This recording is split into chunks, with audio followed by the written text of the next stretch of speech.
की वरचा विचार करून मतदान का आपल्या शिवाजीदादांना करायचं आणि दुसरा विचार दुसरा प्रश्न की खाली विचार केला तर खाली का आपण सगळ्यांना करायचं. दोन गोष्टी आपल्या सर्व मांडतो आपल्याला तंत्रतंत्र त्या लक्षात येते. देशामध्ये जे वारं वाहत आहे आणि कालचा जो पुलवामाचा हमला झाला त्याच्यानंतर जगभरामध्ये जी परिस्थिती ओढावली त्याच्यामध्ये सिद्ध झालं की भारताचं खंबीर नेतृत्व करून आजूबाजूच्या शत्रू देशावर जरा बसवायचं काम फक्त एकच नेता करू शकतो त्याचं नाव फक्त नरेंद्र मोदी साहेब.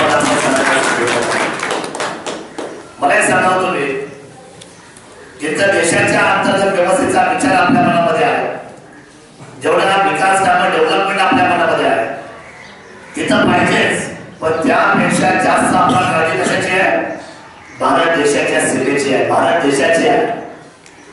आणि म्हणून भारत देशाची सीमा भारत देशाचे असलेलं अस्तित्व जर कोणी सुरक्षित संरक्षण त्याचं कारण सांगतो मी तुम्हाला.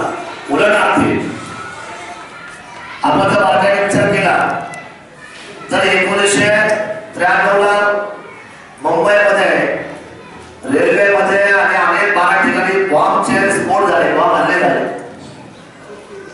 26 अकराला आणि त्यानंतर तिसऱ्यांदा आझाद तो कसा मारला.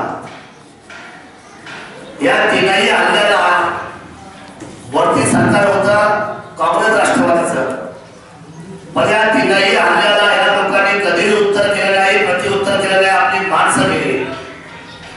पण ही पहिली वेळ होती की ज्या वेळेला पुलवामावर हल्ला झाला 40 जवान शहीद झाले आणि तिथे एअर स्ट्राईक झाला आणि त्या एअर स्ट्राईक मधून तातडीने भारताची उंची आणि भारताचा असलेला दबदबा ज्यांनी जगाच्या पाठीवर मांडला त्या माणसाच्या हातामध्ये देश सुरक्षित देणं ही आपल्या सर्वांची काळाची गरज आहे.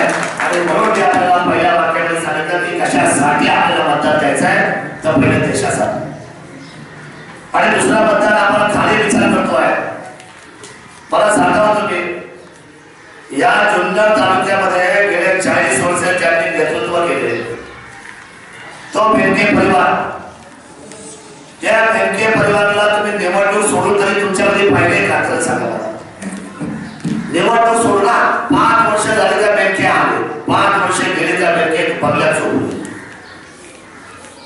5 वर्षामध्ये असं शिवाजीदादा सारखं आमच्या लोकांना दिसले कधी लोक 5 वर्ष निवडणुकीशिवाय बेनके आले नाही. म्हणजे आज त्यांचं राष्ट्रवादीचं नेतृत्व कोण करते येते बेनके.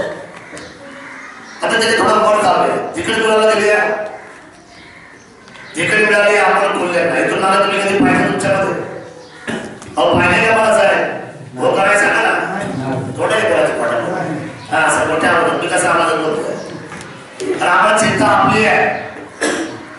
म्हणजे बोललेला तुम्ही तुम्हाला कधी पाहिलं नाही आणि उद्याचा निकाल लागल्यानंतर सुद्धा तुम्ही परत त्यांना कधी पाहणार नाही. मला सांगा खाली बेनके भेटत नाही वर त्याच्या खोले भेटले नाही भेटणार नाही आणि नंतर त्यांच्यावर पवार ज्यांनी तिकीट दिली बरं पवार तुम्हाला भेटत का भेटेल मग आता ती चैन बघा कशी आहे. मग कशासाठी मतदान करणार कशासाठी मतदान वाया घालवणार. हा शिरोळचा मतदान आहे हा मतदान वाया घालवणार नाही ही माझी भूमिका सुस्पष्ट करायला आहे. तर राहिला विषय आता आपला बघा आता प्रचार म्हणून मी आता जे जबाबदारी घेतली मातोश्रीला जाऊन दर्शन घेतलं आपल्या सर्वांच्या साक्षीने 12-13,000 लोक वरती आले होते त्याविषयी तुमचा जुना मूळचा शिवसैनिक उपजिल्हा म्हणून मी काम केलं केलं नाही सभेला हा म्हणजे वाजून घेतलं बरोबर नवखा नाही नवीन नाही. आणि त्यानंतर शिवसेनेची जबाबदारी सुरू असताना मी आपल्यामध्ये सोपा आहे म्हणून तुम्ही मला आपल्याकडे म्हणता तुम्ही मला आमदार झाल्यापासून आजच पाहिजे का आज पाहिजे का सतत आहे का रोज नेहमी सुख दुःखात अडचणीत यात्रेत ह्या विकास कामांमध्ये ती जेवढी आता विकास कामं चालली जोरात सगळ्या बाजूला असे चालले आणि म्हणून हा आमदार तुमच्यामध्ये नेहमी असतो म्हणजे ज्यांनी प्रचाराकडून जबाबदारी स्वीकारली आहे ते सतत तुमच्यामध्ये आहे. शरद सोनवणे सतत जनतेमध्ये, त्यांना भेटायला मध्यस्थी लागत नाही. आता माझ्यावरती ठेव शिवाजी दादा आढळराव पाटील 15 वर्ष झाली, आता 16 वर्षामध्ये पदार्पण. मला सांगा खासदार निवडून गेल्यापासून या 15 वर्षामध्ये तुम्हाला अनेक वेळा भेटलेलं नाही? भेटले बरोबर. बरं, दर रविवारी कुठे लाटेवर भेटतात ना, म्हणजे त्याचा पत्ता आणि त्याचा ठिकाण आपल्याला काय सगळी माहिती की काही झालं तरी शिवाजी आढळराव पाटील दर रविवारी लाटेवरला भेटतात. म्हणजे आपला बाबू शरद दादा भेटणार, आपले खासदार शिवाजी आढळराव पाटील भेटणार आणि आमच्या दोघांनी जर एकदा ठरवलं तर कुठल्याही वेळेला तुम्हाला मातोश्री सुद्धा भेटणार, हा विश्वास तुम्हाला त्याच्यासाठी आम्ही मग खासदार कसा पाहिजे आपल्याला. मी वरचंही सांगितलं का पाहिजे, देशाची चिंता आहे म्हणून सांगितलं आणि खालचंही सांगितलं की बाबा इथं स्वतः खासदार हे खासदार व्हायच्या आधी किती खासदार तुम्ही पाहिजे मला खरं सांगा. म्हणजे देवळचे क्षेत्र सोडून द्या, ते आपल्या घरातले होते ना ते. शेरकर साहेबांचा मला विषय माझ्याबद्दल ठेवा कारण ते आपल्या तालुक्याचे होते. एवढे खासदार झाले आमचा म्हणतात कुठले खासदार तुम्ही पहिले कोणते शेठ मला सांगा सूर्यकांतराव. आणि म्हणून घराघरात आणि दारादारात मनामनामध्ये आणि प्रत्येकाच्या ध्यानामध्ये असलेले एकमेव खासदार कोण असतील तर या 48 लोकसभेमध्ये फक्त शिवाजी दादा आढळराव पाटील आहे. मला आपल्या सर्व माझं सत्यवचन असं मी खरंच बोलतो, कधी खोटी भाषा आजपर्यंत केलेली नाही. सगळ्यात महत्वाची बाब मी आजच पेपर वाचले, एका पेपरला फार महत्वाची बातमी आली आणि जगातल्या भारतातल्या सगळ्यात जो जगात महत्वाचा रिपोर्टर आहे त्याने ती बातमी कल्क्युलेट केलेली आहे, प्रसिद्ध केलेली आहे की लोकसभेमध्ये जे सुपरस्टार टॉप जे 7 खासदार आहेत त्यांनी निवडलेले ते सगळे 545 खासदारांपैकी 7 खासदार त्यांनी टॉपर म्हणून दाखवले की ज्यांनी जास्त प्रश्न विचारले, ज्यांनी जास्त अडचणी मांडल्या आणि ज्यांनी त्या अडचणीच्या बाबतीमध्ये सामना केला आणि वेळोवेळी शासनासमोर जे उभे राहिले, केंद्राकडे सर्वसामान्यांची बाजू ज्यांनी मांडली, त्या सुपर 7 मध्ये आपला कितवा नंबर असावा? तुमचं काय मत आहे?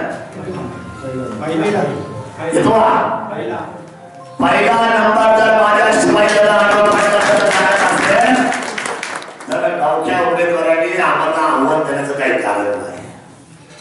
आणि मला एक साधा प्रश्न आता विचारायचा आहे, मी खूप बोलणार नाही, मी तत्वावर बोलतो आणि फोटो हे ठेवून देतो माहिती. त्याचं कारण असं आहे की गावामध्ये आपल्या दौरा करायचा सर्वांना. मला एक सांगावं, आतापर्यंत जेवढ्या लोकांची लग्न झाली, विवाहित होत असताना आपण केलेली आपल्या सौभाग्यातून लग्न करताना ती फक्त फोटो मध्ये पाहून लग्न केलंय का तिला फोटो पाहिल्यानंतर परत समोर पाहिल्यानंतर लग्न केलंय? समोर पाहून लग्न केलं. मग आता मला सांगा सिरियल मधला माणूस पाहून म्हणतात करणार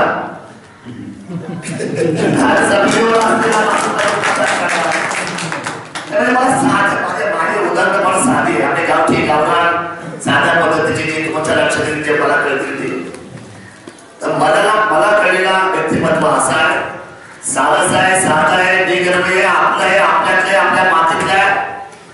आणि मग आपल्या माणसाला जगण्यासाठी तुम्ही कंबर कसली पाहिजे आणि नावातच शिवाजी आहे, ओरिजिनल डुप्लिकेट नाही.